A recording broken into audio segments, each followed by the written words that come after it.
ఇక వనం ఇడిచిన కోతి ఇంకా ఏమన్నా చేయొచ్చు, ఎగరొచ్చు, దుంకొచ్చు, అంత అయిపోయినాక ఏమన్నాడు? అయితే వీటన్నిటిని తీర్పులోనికి తెచ్చునని జ్ఞాపకం ఉంచుకో అంటే అయిపోయి వీని పని బేవస్ అయిపోతాడు.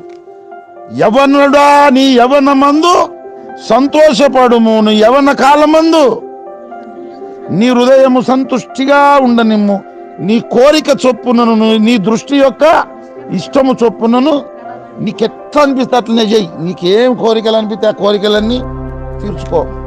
నీ దృష్టి ఉంది కదా, నీ దృష్టి యొక్క ఇష్టము చొప్పున నీకేమేమి అనిపిస్తుందో అవన్నీ నువ్వు చెయ్యి, అట్లనే ప్రవర్తించు.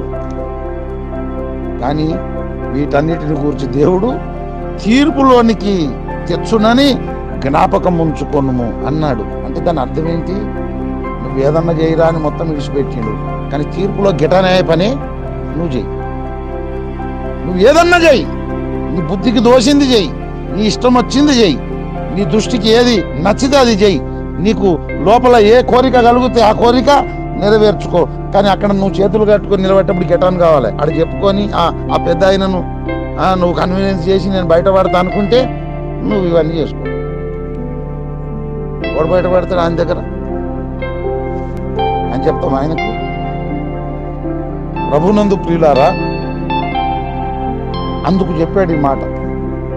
ఎందుకు చెప్పాడంటే నువ్వు ఏమేమో చేస్తున్నావు, ఎట్లా చేస్తున్నావు, ఏమన్నా చేస్తున్నావు, ఎట్లయినా నీ ఇష్టం వచ్చినట్టు నువ్వు ఉంటున్నావు కదా.